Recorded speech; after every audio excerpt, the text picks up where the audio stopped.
Harbour's been deployed, knows what's gone on. He's come out basically holding what looks like a gun. When we've gone into the car park and we've gone, oh, he's got a gun, what do we do next?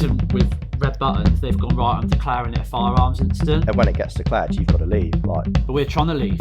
But we can't leave. Yeah, so on the 22nd of February, we were called to a job regarding someone trying to break into and with mention of a gun. We've come through the barriers of the car park and there's like a wall that's blocking your view of when you come through the barriers.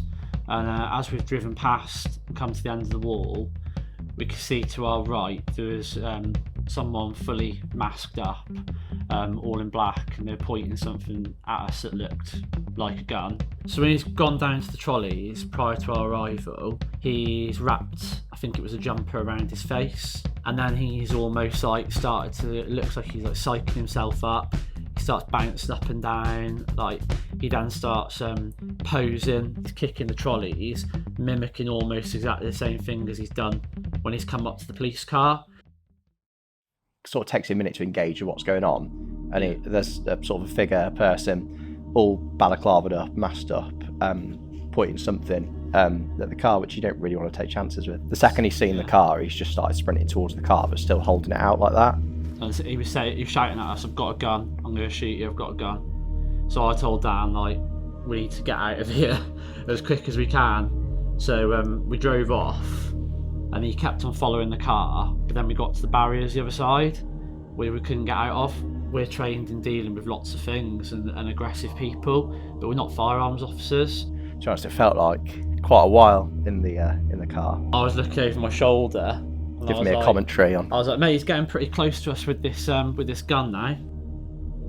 And then he's at the car. He's at your side and the passenger side, and then starts kicking the door. We're looking at each other and basically thinking. And I just went, right, now what? Now what? What do we do? And then we sort of have that. You're almost having a conversation, actually having a conversation, and then he's gone round to the back of the car and for some reason decided to open the boot. And then I think that's sort of the point that we've both decided we'll get out. Once we got out the car, we sprayed it. I sprayed him first while he was looking at you. Yeah. And then Dan, you got yours out. I got mine out. He started running away. I managed to grab my arm around him and got him on the floor. We just thought we'd try and get him into a position where we can properly search him and make sure that we're safe and any other officers that are coming would be safe as well.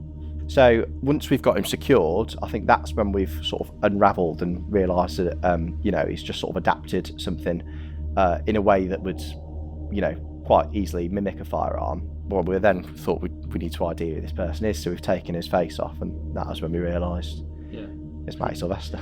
We know that he's got a history of trying to assault police officers.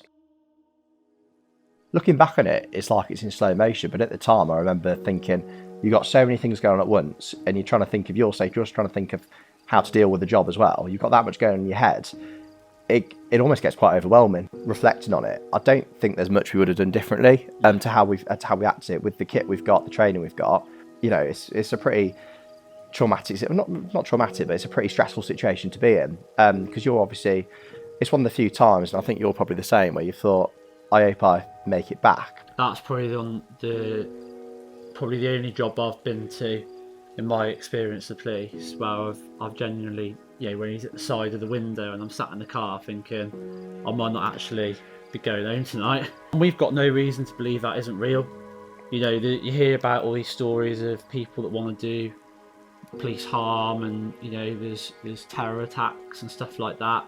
So that's all going through your head, like when it's happening, going, oh, is this actually real? Is this the time that we do get caught out?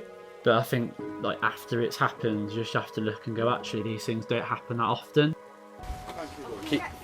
Keep your hands out of anywhere, alright? Okay, alright.